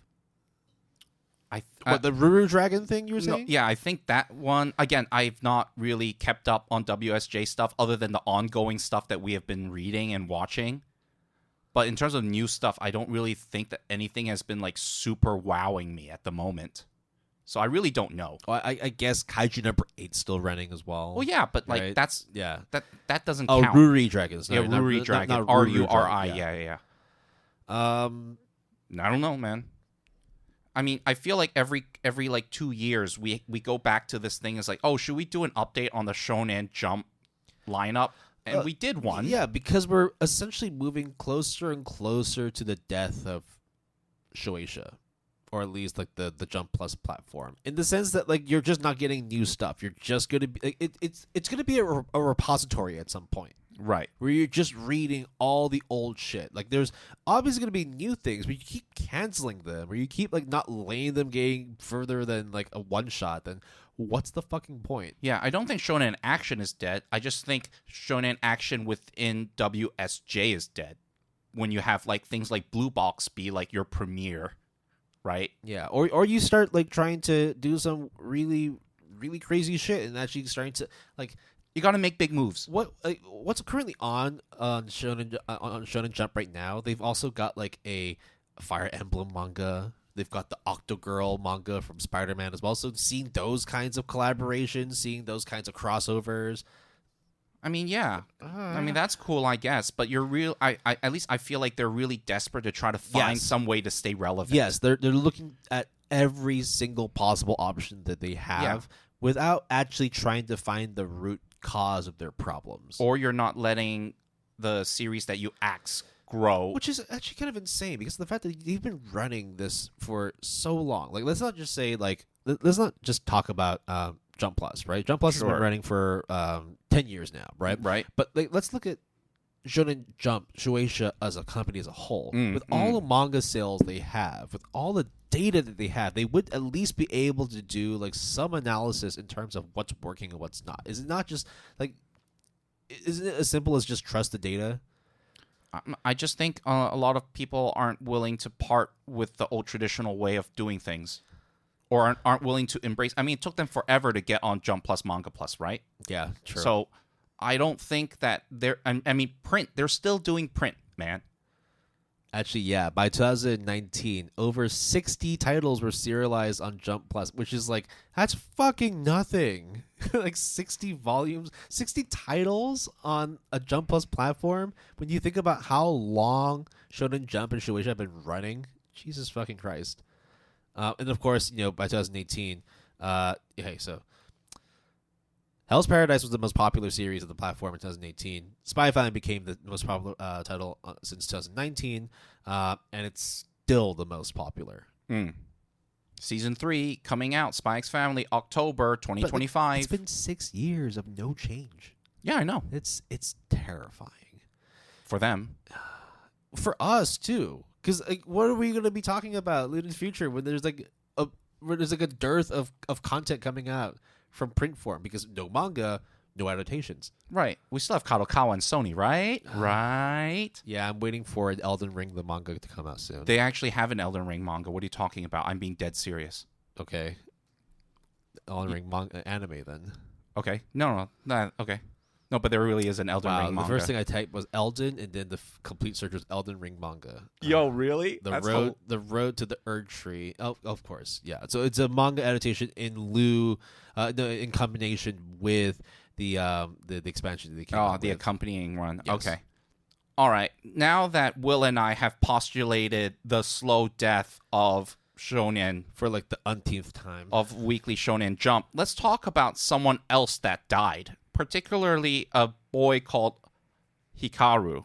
We're talking with our last entry in ASAP 8, The Summer Hikaru Died, based on the ongoing manga series of the same name by Moku Mokurin, if I get that correctly. Originally published in Japanese by Young Ace Up, published digitally in English by Yen Press, won a lot of awards. It ranked first in the 2023 Kono Manga da Sugoi for male readers division, nominated for the 16th Manga Taisho Awards in 2023, placed 11th in the 2022 Next Manga Award. Okay, guys. Okay, ready for this? Has a mouse score of 8.21, rank 413, popularity 376. The anime will premiere in summer 2025, which I think is very appropriate since the title, The Summer Hikaru Died. I see what you did there, guys. Produced by Psy Games Pictures, and Netflix has announced that they will exclusively stream the anime worldwide. Okay. Now, the storyline or the plot synopsis of The Summer Hikaru Died, all I would say is it is a high school horror. What's up? You know, when you were saying that like The Summer Hikaru Died premiering in the summer is very apt because it's in the name, I was thinking, when did Summertime Render come out? And unfortunately, it came out in spring. Oh, damn. No, but it did run into the summer, though. Okay, fine, yes, but it premiered in spring 2022, so they missed an opportunity there. Yeah, they missed it slightly. Although, to be fair, maybe it's just because they didn't want their shit to run into fall, in which other things would come out and actually drag viewers away from their thing. Especially like their latter half, right? Yeah, maybe I kind of see that. Yeah. The Summer Hikaru Died is basically a high school boys love horror series. I was actually going to be going into a bit more on like the boys love / like homoerotic nature of the manga. But before that, Psy Games Picture. Yeah, I know. What the fuck? I don't know. It's really weird. It's really weird. Look, they're by no means okay. In comparison to other studios, yes, they are a very young studio. Simply because of the fact that it wasn't even like an established studio on its own. It actually was born out of video games. Of Psy Games creating their own production division to produce anime of their gaming IPs and also other anime originals. So things like Minaria Friends, Princess Connect, Idolmaster Cinderella Girls, Brave Bang Braver, and I don't know. So basically all the idol stuff, right? Music idol. Yeah, Uma Musume, Cinderella Grey, and then all of a sudden, The Summer Hikaru Died. What the fuck? Weird. It is so weird. I can't even begin to kind of tell you how weird that is. I'm not too comfortable with that. I'll be very honest. But at the same time, like, do you think that it is a horror? It is a seinen, right? Like, what can you really do? Who's really going to pick it up? Yeah, right? exactly, right? I was about to say that. Like, who is going to even pick it up? I'm glad it got picked up, but like, who is going to pick it up? Yeah, like, are we just going to hand it to Tezuka Productions? No. I mean, thank God, absolutely no. not. At least this might have a chance. And look, we could be completely wrong and be like, actually, you know what? Psy Game Pictures did a really, really good job. But until I see it, I'm going to hold my judgment. There is, like, I think a 10-second footage of them in the very opening of the convenience store, which is the very beginning of Chapter 1. That's about it, all we have. Yeah. So to sort of give a quick idea of what The Summer Hikaru Died is all about, Hikaru and his best friend Yoshiki have been stuck together for most of their lives. They legitimately are just best friends at a small ass town. Imagine all like those fucking like Boondocks, right? Imagine like all those Chizu movies where it's just like it's literally a town of 50 people. Yeah, it's like when you take the train and you go to the end of the line. And then take another boat Imagine Summer Wars, where the whole town is just one big ass family. Yeah, sure. That's literally like it. everyone knows everyone, and it's just.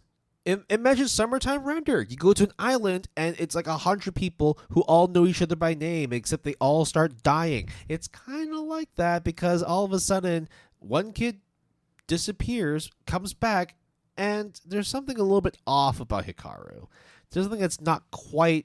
I mean, of course, like Yoshiki's like, I know this guy. I've known him ever since I was born. So even though he looks the same, sounds the same, acts the same, there's something a little bit off about him.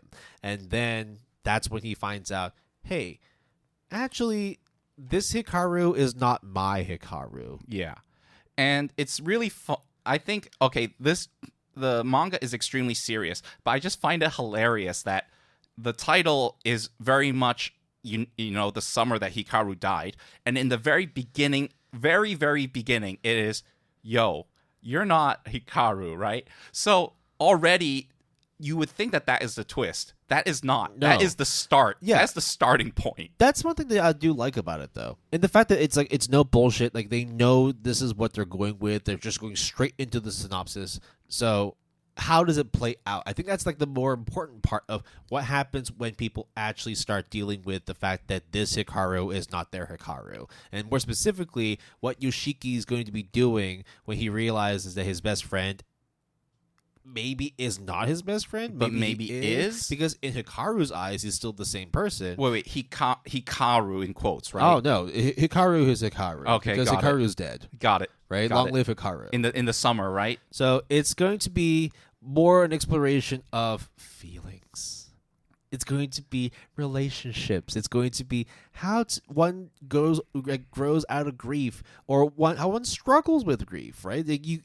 Clearly, you're seeing this physical manifestation of your best friend, but they're also not your best friend. So, do you let them go, or do you go with it? But then you know that, like, you go with it. It's not the original copy. But Hikaru doesn't know that. And Hikaru's like, hey, I'm still me. No matter how you think of me, I'm still going to be the same person. I still have all these memories, right? I'm still Hikaru. I'm still, like, look, I have, like, you know, my 10 fingers. I have my hair, my eyes. I have this big-ass hole on my chest. Yeah, just ignore the big-ass hole. Do you want to touch it, by the way? Yeah, stick your hand into it. Oh, Come my on. God. It was so weird. It was so weird. And, like, that's where, again, like, when I said that I was going to go more into, like, the homoerotic boys love stuff, it's not the fact that I am uncomfortable with it. In fact, I am absolutely, completely okay with it because I've seen some real gay shit before. I mean, what was that Dick Island? Right? That's different. That's different. That is not homoerotic. That is just egregious. That's just erotic, right? Yeah, let's swing our dicks together and see who's got a bigger dick. That's legitimately what it is, right? You know, dick driving into people and all that. So Dick Fight Island, guys, check it out. Yes, we might even talk about it one day. Yeah, it might. It's hilarious. I don't know what else to say. But what is not hilarious is how creepy the Samu Hikaru died, and I legitimately think that the mouse score is absolutely criminal because this is really, really good. How is it criminal? No, as in, like, I would rate it higher.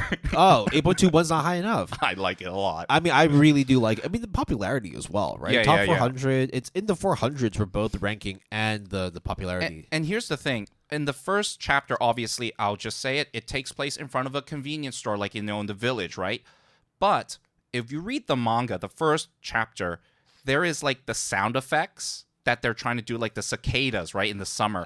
Yeah. And then the font gets bigger and bigger, and then it starts filling up the whole panel, and then it's almost like I could hear it. You know what I mean? It's essentially claustrophobia visualized. Exactly. And it is mad uncomfortable in the best way possible because Will and I love horror, and I could just feel the uneasiness that people would feel, and I just love it. It goes through some real taboo shit. It goes through a lot of psychological trauma. A lot. The fact that, like, it's two young boys who go to school and, like, are best friends, but at the same time, it's like the way that they interact and talk to each other, especially when they start shoving their hands into each other's holes and all that, like, you just start thinking, like, this is more than just friends, right? And I think that's where, like, it ramps up the uncomfortability for readers. Not in the sense that, like, if you don't like gay shit, don't read this. That's not what I'm saying. I actually here. don't think that there is a lot of what I would say a lot of explicit boy love stuff. No, but that's why I'm also thinking like it's not necessarily boys love. It's a bit. Would you say it's bait? It's not bait. No, it's not bait because they legitimately say, "Oh, we like each other," and not like best friends. Like they actually are in love with each other. Yeah, and when I was saying shoving hands into holes and all of that, I legitimately mean that Hikaru has a hole in his chest. I'm not saying that they're doing other things with other people's holes and all that. No, yeah, and it's just mad. It's psychological horror in a way that it is really weird because it's a guy that is trying to process shit and another guy / thing that is trying to process shit too. And at the end of the day, it's almost like it doesn't matter. It's visually cramped and claustrophobic. Extremely. It feels very invasive as well. And I think like no more is it invasive than when they start getting Yoshiki to be like going up to Hikaru, and Hikaru's like taking his shirt off and then like shows this gaping hole in his chest. It's like, do you want to go inside? Do you want to see what's in here? Yeah. Like just, it's that uncomfortability because like the last thing, like there's a lot of games where like especially horror games where it's like there's a hole in the wall, there's something gleaming at the very end, And you know it's bad. but you need to get it for Yeah, your next exactly. part. So you put your hand in there and your hand touches something or it's a trap. Yeah. There's also a game in Silent Hill 2. I'm not talking about the remake. Fuck the remake. I'm talking about the original where it's like there's a toilet. There's something at the bottom of it. Do you stick your hand in the toilet? Yes. It does it. What the fuck? That was fucking gross. There was nothing down there. And then it's just the game developers saying, "Ha, you fell for it." Yeah, you thought this way, right? Yeah, but that's what it is, right? Like it's legitimately just like, why would anybody do this? Why would anybody put themselves in such a vulnerable and gross situation? and supernatural to something that can probably kill you. Yeah, it's like legitimately, you're staring at your best friend with a gaping black hole in their chest with like weird slime, multicolored slime coming out. Like psychedelic looking. This is not something that is normal, but Obviously. this just shows like the bond, the level of like friendship or even love that Yoshiki and Hikaru have for each other, where it's just like it doesn't matter at all. Like I'm going to find out who the real Hikaru is. I'm going to stick my hand into your body and see what happens. And then that's afterwards like he ends up getting hurt and Hikaru was like, I'm sorry, I didn't mean to hurt you like that. Yeah. So then comes the build up, because obviously when you take place in a remote village where everyone knows everyone, things are starting to show up that maybe didn't show up before, or people started to be more forthcoming about things that were kind of off. It's Siren. Exactly. It is Siren. I wanted to say it, but I didn't. All roads lead back to Siren. The horror there's game. There's just something about like small ass towns. If you go to a small town, turn back. Yeah. There's nothing good here. I mean, no offense to people who live in small towns, but yeah. It's like a perfect setting for a horror series. I mean, it's also a dark truth about Japan too, where like small towns in Japan are dying because people are moving inwards. They're moving to Tokyo, they're moving to Osaka, they're moving to the big cities, and therefore all these small village towns are just ghost towns. Actually, now. I watched a thing, I think on Bloomberg or something, where actually a lot of people are so stressed out by the city life that they're moving back to the remote villages to kind of like retire. Yeah, but the rate is yeah, completely, right? completely. Like there's obviously, I mean, like there's also people that are moving back to the villages because of the fact that like they're originally from there, they want to revitalize like, a community. So some of them open up like sake distilleries, some of them open up bread shops, some of them trying to tap into local produce and try to get people to come and or visit they their run their towns. own clinic because they realized growing up there was no doctors there, things like that. But the reality is that more often than not, people are just leaving those towns. Exactly. So it's just overrun with the cicadas and bears. Bears are running into these towns. There's actually like and hogs, right? Not as much wild hogs, Like boars. Those ones, I mean, they're still dangerous. I mean, they're 400 pounds of full force running at you. But the bears are the ones you gotta be worried about. There actually is like an old grandpa and grandma task force where they get equipped with BB guns to scare away bears. And I thought, brave, but y'all gonna die. Don't do this. That's just crazy. There's also another town. I don't know where it is, but I was watching this off this YouTuber abroad in Japan where he Chris. No, not Abroad Japan. It was Tokyo Lens. Oh, okay. Tokyo Lens. I really like that guy too.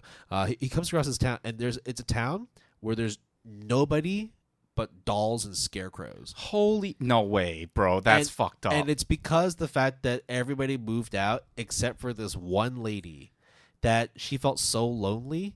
She actually started making dolls and scarecrows so that there were people there. Oh, I mean, my again, she's not the only one, but it's like, let's say, like, you can count the amount of people in the village with both your hands. I see. I know. Right? Okay. So it's eerie.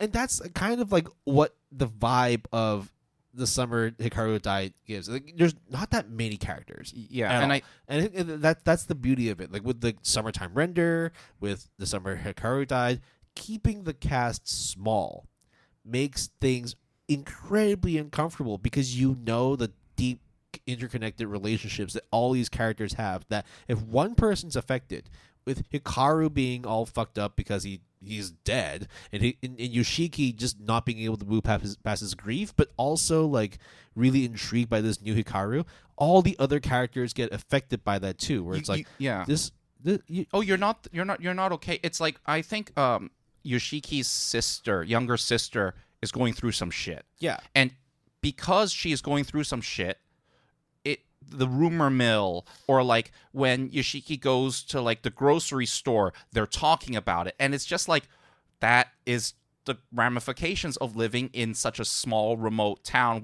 or village where everyone knows everyone and everyone knows everything. And the themes go twofold as well, where Yoshiki's trying to deal with the fact that Hikaru is different, right? All the other characters are also dealing with Yoshiki being different, because he's no longer the same person now that Hikaru died. Like when Hikaru died, a part of Yoshiki died too. Of course. Right? That childhood innocence, that love for a friend. And that trauma too. Right? Of trying to find him. Sorry. It fucks with him mentally, it fucks with him physically, because he's now trying to be as close as possible to this Hikaru, but at the same time trying to pull himself away from it, because he remembers who Hikaru is. He's constantly accepting and rejecting the very thing that's standing in front of him. And Hikaru, at the same time, is also accepting and rejecting and trying to figure out what's going on too, with itself, whatever you want to call it. And it is just this very interesting look and insight into characters, because you're right, when Hikaru gets affected, Yoshiki gets affected, and like I think like there were like the two girl students that are in their class, right? They get affected because they're like friends, they're all band together, they're like the gang. And it's one of those things where you literally, you know how like in like the big bustling city, you could be like an NPC, right? Like as in like, oh, I'm just a shut-in, I'm just gonna not bother, I'm just gonna go to school and then go home and then just be a background character, so to speak. You can't do that in this village. You can't do that in the summer Hikaru died, because there's just no way around it. There's no avoiding it. And then when you mix in, oh, maybe this town has something weird tradition going on, or when you might have to get outside help for whatever reason, then people take notice. Then you start realizing that, hey, the townspeople, some of them actually know more than they let on. But a lot of people feign ignorance, or some people are outright crazy, or some people are crazy, but maybe not completely crazy in what they're saying. And all of these mix together into what I think is a very atmospheric, eerie horror story on the backdrop of two high school guys just trying to get to know one another. And legitimately, I think it is a fantastic manga. The issue that I have with the adaptation, which I have no basis for, is that pulling off the atmosphere and the tone is going to be really tough. Yeah, so this is where I think we want to spend a little bit of time talking about how is it going to be produced? How is it actually going to look on screen? So as we mentioned, Cygames Pictures is going to be the producer, and it's going to be directed and written by Ryohei Takeshita, who has worked on a bunch of different things in the past. So he was a storyboard and episode director for the OP of Oshinoko Season 2. He's also worked on Heike Monogatari. He's worked on Mushoku Tensei. Japan Sings 2020. Boo. but okay, he's got a pretty deep catalog of works. Okay, Right. now this is the important part. So there actually is a few different people handling the animation, which I actually need to kind of break down. So the character designs and chief animation direction will be handled by Yuichi Takahashi, who's done works like the Mononoke movie, Fooly Cooly Shoegaze, Blue Giant, Vivi, Floret Eye's Song, Promare. So Very, very good. Kill la Kill as well. Sounds great. He was the character designer for Gatchaman. That one.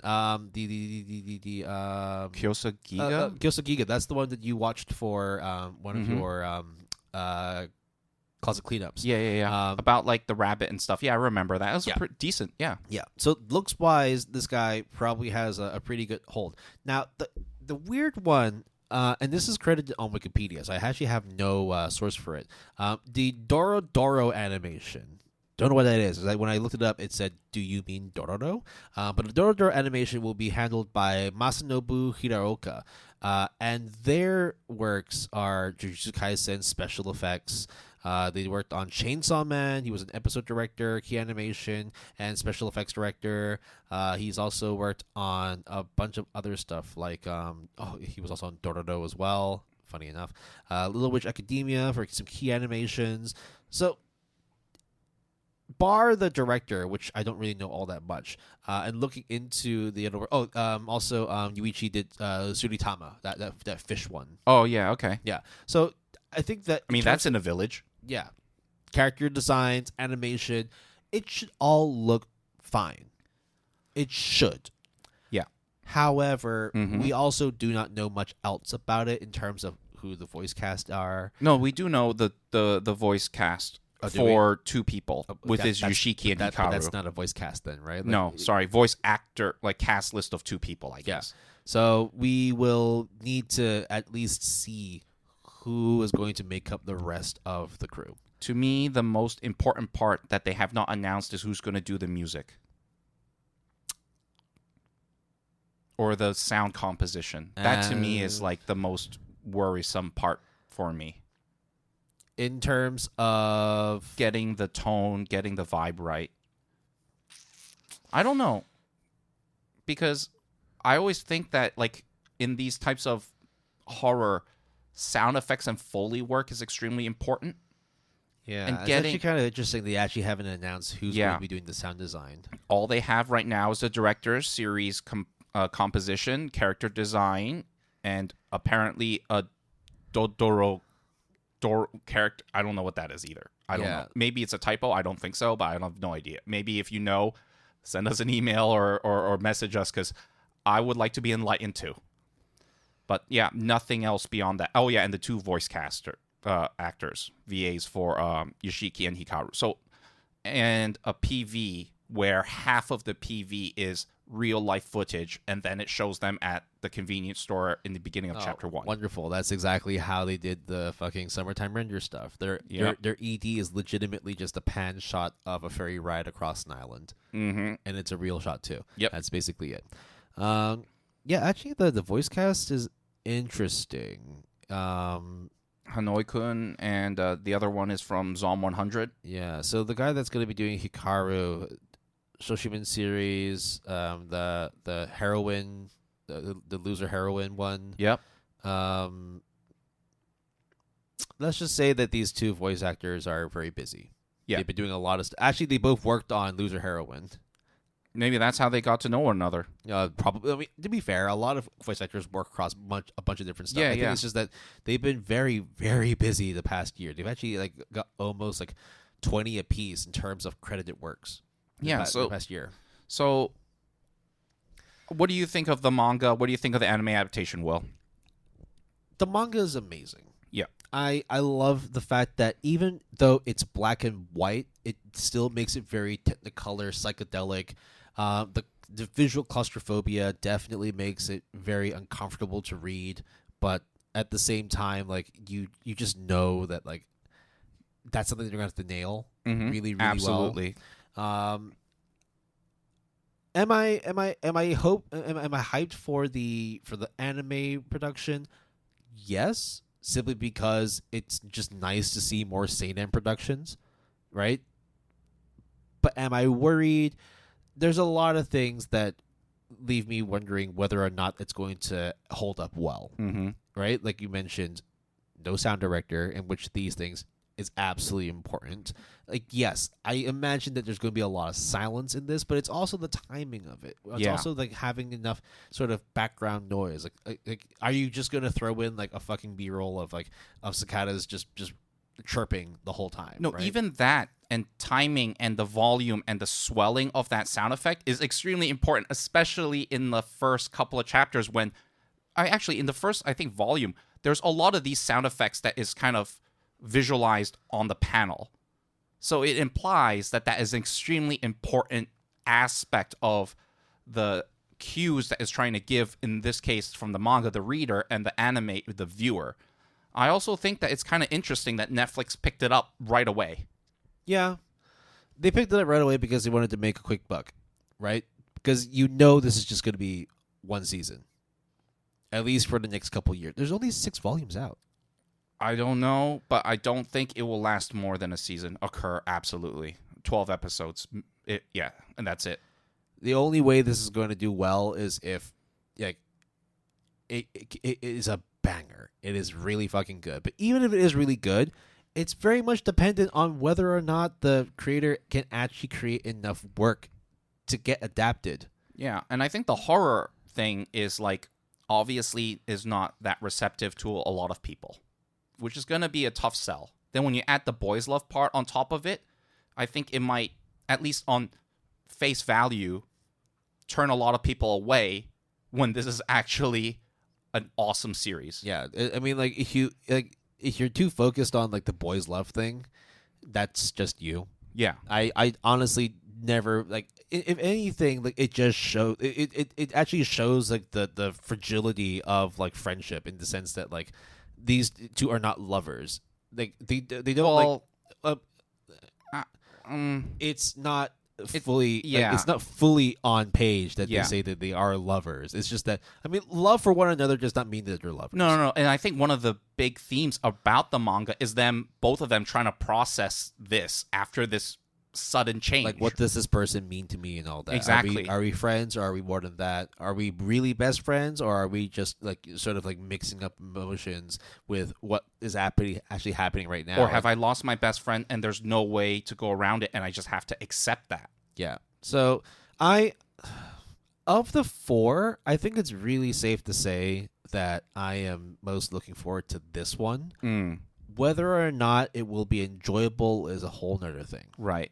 I would agree with you in that I am the most curious to see this one adapted. I'm happy it got adapted, and this is the manga that of the 4 that I am the most hyped about, at least from the manga perspective. Yeah, I think it definitely deserves a shout. I think that of the 4, if you're a frequent reader of Shonen Jump, then you would know a bit about Sakamoto Days. You would know a bit about Gachiakuta. Night of the Living Cat, that one is going to be one of those you ever check this out? That kind of thing. It's one of those it's a B or C movie. Yeah, exactly. And it's going to be one of those things where oh, what is Night of the Living Cat, Jason? I'll be like, do you like Night of the Living Dead but with cats? And it's cute as fuck. There you go. Watch it. But if I have to describe the summer that Hikaru died in one sentence, all I can say is, well, it takes place in the summertime when Hikaru died. I couldn't, because explaining the themes, explaining the dynamics, explaining the eeriness and the atmosphere is you can't describe it unless if you either read it or watch it. The most simple way, but also the most unjustifiable way to describe it is it's about change.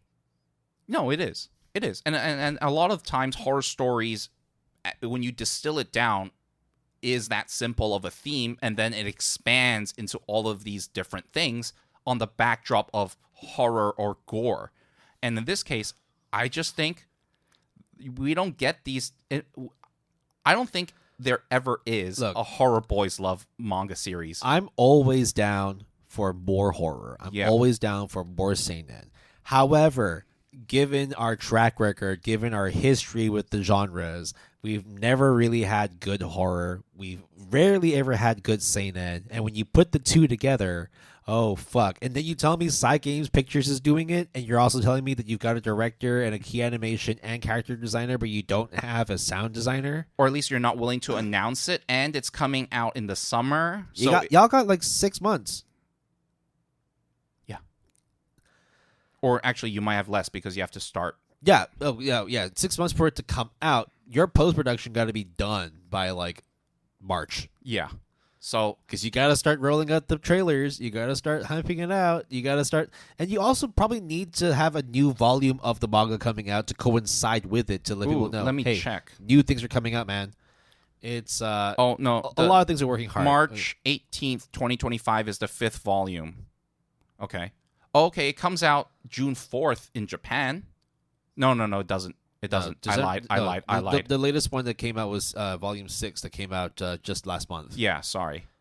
I was looking. I thought 2025 because you're not gonna. I mean, like, look how close the release schedule's been. March 4th, October 4th, and then there was a bit of a break, and then June 2nd, December 4th, June 4th, December 4th. So expect something in 6 months' time. Yeah, in 5 months' time, actually. Sure. So maybe it does coincide then. So there you go. But, Will, other than what else do you want to add to the summer that Hikaru died? Anything you want to mention? Anything that we want to tackle before we kind of, do a gander in terms of wrap things up? Yeah, let's wrap things up. And then I'll give final thoughts in terms of like all 4 of the ASAP choices that we had. Sure. So, thanks, guys, for listening. We went over ASAP 8 Sakamoto Days, the summer that Hikaru died, Gachiakuta, and the Night of the Living Cat. We appreciate you guys listening to this episode of the Good Anime Palette Podcast. If you want to, we greatly appreciate you leaving a ratings or review on your podcast platform of choice. If you want to contact us, you can reach us through our email, gapalette@gmail.com, GAPALETTE@gmail.com, all lowercase, all one word, using the handle @PaletteGood, capital P and capital G, all one word. We are also have a website, www.goodanimepalette.com, all lowercase, all one word. Music credits for this episode. New season means new themes. Our intro music is Life is a Party by John Runefelt. Our break music is Chemistry Love by Swift7. And our outro music is Voyage by Pow. I actually checked to see if that Norwegian O is pronounced Pow. And then I went on their website and they were like, yeah, just call it Pow. So, Voyage by Pow. Yeah, most of the time if it's an umlaut, it's like a sound. Yeah, it's like a blur, like right? But you can support the music artists that we feature by listening to them on Spotify, Apple Music, or your music listening platform of choice. And Epidemic Sound provides all of our royalty-free music. If you're interested, you can sign up using the referral link in our show description. Terms and conditions apply. So, now that we have that out of the way, Will, what was your overall thoughts about these 4 properties? It's really hard to get everyone excited for all 4 of them, considering that 2 of them we have no idea when they're going to release, and the ones that are going to be releasing in like this season and in summer, like people already know about Sakamoto Days. Yep. You now know about the summer Hikaru died. The 2 that we finished off on, I figure are probably going to be the most anticipated. Yes. But at the same time, we know like the track record when it comes to like any Shonen Jump properties. We know that they're going to be dragging this shit out. And then with the summer Hikaru died, there's a lot of things that are working against it. Right? Despite the fact that like it's the same things that I really, really like. Horror, seinen, fucked up relationships, putting your hand in someone's hole. These things should absolutely be amazing to watch, but history has told us that any horror seinen is going to be a crapshoot. It's not going to be a fun time.